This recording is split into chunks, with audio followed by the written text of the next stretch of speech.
Indian blogger নন্দিনীর আরও একটি ভিডিওতে সকলকে স্বাগত। বন্ধুরা, আশা করি সবাই ভালো আছেন, সুস্থ আছেন। মা কালী দেবীর অশেষ কৃপা পেতে কমেন্ট বক্সে অবশ্যই লিখুন জয় মা কালী। আজকের পর্বের বিষয় হলো আগামীকাল অনুষ্ঠিত হতে চলেছে পৌষ অমাবস্যা।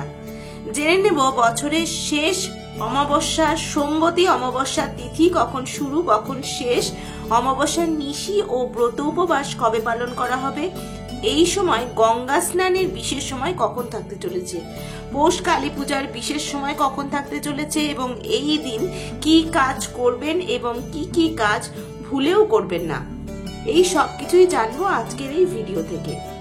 ভিডিওটির মূল পর্বে যাব তার আগে ইন্ডিয়ান ব্লগার নন্দিনী চ্যানেলটিকে সাবস্ক্রাইব করে বেল আইকনটি প্রেস করার অনুরোধ রইল।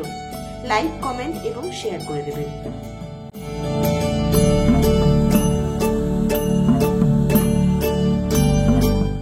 আসতে চলেছে পৌষ অমাবস্যা। 2024 সালে আগামীকালই অনুষ্ঠিত হতে চলেছে পৌষ অমাবস্যা। বছরের শেষ অমাবস্যা কখন থেকে শুরু হচ্ছে চলুন দেখে নেওয়া যায়। ডিসেম্বর মাসে এই তিথির দিকে তাকিয়ে রয়েছে অনেকেই।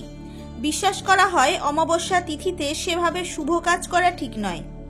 এই তিথি আসার আগেই দেখে নেওয়া যাক কবে পড়েছে পৌষ মাসের অমাবস্যা। এবারের পৌষ মাসের অমাবস্যা সোমবতী অমাবস্যা, অর্থাৎ সোমবারে পড়েছে এই অমাবস্যা। 2024 সালের শেষ দিনটা কিছুটা সময় রয়েছে এই অমাবস্যা। সোমবার পড়েছে এই অমাবস্যা তিথি।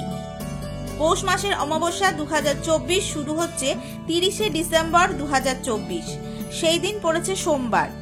30শে ডিসেম্বর ভোর 4:01 থেকে শুরু হচ্ছে অমাবস্যা, আর এই অমাবস্যা তিথি শেষ হবে 31শে ডিসেম্বর ভোর রাত 3:56। সেক্ষেত্রে যেহেতু সোমবারের রাতটি পাওয়া যাচ্ছে, তাই এই অমাবস্যা সোমবতী অমাবস্যা নামে পরিচিত। 2024 সালে পৌষ মাসের অমাবস্যার নিশি এবং ব্রত উপবাস একই দিনে পালন করা হবে, অর্থাৎ 30শে ডিসেম্বর 2024 বাংলার 14ই পৌষ 1431 সোমবার রাত্রিবেলায়। হিন্দু শাস্ত্র অনুসারে অমাবস্যা যদি সোমবারে পড়ে তাহলে তার আলাদা মাহাত্ম্য রয়েছে। অনেকেই এই দিন সুস্থ ও সুখী দাম্পত্যের জন্য নানান জিনিস কামনা করে থাকেন। এছাড়াও পূর্বপুরুষকে সন্তুষ্ট করতে এই সোমবতী অমাবস্যা তিথি বিশেষভাবে পালিত হয়। চলুন এবার জেনে নেব ডিসেম্বর মাসের সোমবতী অমাবস্যা বা পৌষ মাসের অমাবস্যার ব্রহ্ম মুহূর্ত কখন থাকতে চলেছে। তিথি বলছে 2024 সালে বাংলার 1431 বঙ্গাব্দে সোমবতী অমাবস্যা বা পৌষ অমাবস্যা অথবা বকুল অমাবস্যার ব্রহ্ম মুহূর্ত থাকতে চলেছে ভোর 5:24 থেকে শুরু করে ভোর 6:19 পর্যন্ত। এই সময় পৌষ মাসের গঙ্গা স্নানের অত্যন্ত শুভ মুহূর্ত থাকতে চলেছে। এবার জেনে নেব 2024 সালে বাংলার 1431 বঙ্গাব্দে পৌষ কালী পূজার বিশেষ সময় কখন থাকতে চলেছে। 2024 সালে বাংলার 1431 বঙ্গাব্দে পৌষ কালী পূজা অনুষ্ঠিত হবে 30শে ডিসেম্বর 2024 সোমবার। পৌষ মাসের অমাবস্যা নিশি পালন তিথিতে।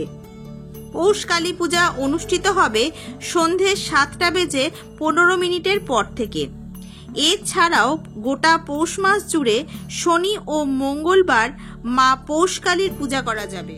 সোমবতী অমাবস্যার তিথি বিশেষ করে দান এবং পুণ্য অর্জনের দিন। এই দিনে করা ভালো কাজ ব্যক্তির জীবনে ইতিবাচক পরিবর্তন নিয়ে আসে এবং তাকে শান্তি ও সমৃদ্ধির দিকে এগিয়ে নিয়ে যায়। এবার 30শে ডিসেম্বর সোমবতী অমাবস্যা পড়েছে। ভারতীয় সংস্কৃতিতে দানকে একটি অত্যন্ত ধর্মীয় কাজ হিসেবে বিবেচনা করা হয় এবং সোমবতী অমাবস্যার দিনে এর গুরুত্ব আরও বেড়ে যায়। এই দিনে দান করলে একজন ব্যক্তি মানসিক শান্তি ও পূর্ণ সমৃদ্ধি লাভ করে। সোমবতী অমাবস্যার দিনে কিছু জিনিস দান করা খুবই শুভ বলে মনে করা হয়। সাদা মিষ্টি, বস্ত্র, তিল, জুতো, চপ্পল, খাবার ইত্যাদি দান করা খুবই শুভ বলে মনে করা হয়। এই জিনিসগুলি দান করলে আপনি মানসিক শান্তি, সুখ এবং সমৃদ্ধি এবং সাথে সাথে সাফল্য পাবেন। সোমবতী অমাবস্যার দিনে পিতৃপুরুষদের শান্তির জন্য তর্পণ ও শ্রাদ্ধেরও আয়োজন করা উচিত। এর জন্য তিল এবং জল দান করা হয়, যা পিতৃপুরুষদের সন্তুষ্ট করে এবং তাদের আশীর্বাদ নিয়ে আসে। এবার জেনে নিন সোমবতী অমাবস্যার দিন কি কি কাজ করবেন এবং কি কাজ করবেন না। প্রথমত, অমাবস্যার দিন আপনার ঘরবাড়ি খুব সুন্দরভাবে পরিষ্কার পরিচ্ছন্ন রাখুন। ওই দিন যেন বাড়ি অপরিষ্কার না থাকে সেই দিকে নজর রাখবেন। দ্বিতীয়ত, কোনো এঁটো বাসনপত্র যেন না থাকে সেদিকে খেয়াল রাখবেন। কোনো পুরনো ছেঁড়া জামা কাপড় থাকলে সেগুলি কাউকে দিয়ে দেবেন, না হলে ফেলে দেবেন। শুধু বাড়িই নয়, বাড়ির আশেপাশে সামনের উঠোন পরিষ্কার রাখবেন। অমাবস্যার দিন সন্ধ্যের পর বাড়ির সদর দরজার সামনে 2টি তিলের প্রদীপ প্রজ্বলন করবেন। এর ফলে বাড়িতে সমস্ত নেগেটিভ শক্তি বেরিয়ে গিয়ে পজিটিভ শক্তির আবির্ভাব ঘটবে। অমাবস্যার দিন কখনোই নখ এবং চুল কাটতে নেই। অমাবস্যার দিন আপনি উপবাস করুন বা নাই করুন, এই নিয়মগুলি অবশ্যই পালন করুন। এতে আপনার সংসারে শ্রীবৃদ্ধি ঘটবে এবং অর্থকষ্ট সারা জীবনের মতো দূরীভূত হবে। আজকের ভিডিওটি আপাতত এই পর্যন্তই। ভালো লাগলে অবশ্যই একটা লাইক করে দেবেন এবং যদি হেল্পফুল বলে মনে হয় তাহলে ফ্রেন্ডস ফ্যামিলির সাথে শেয়ার করার অনুরোধ রইল। সবাই খুব ভালো থাকবেন, সুস্থ থাকবেন। দেখা হচ্ছে আবার আগামী পর্বে।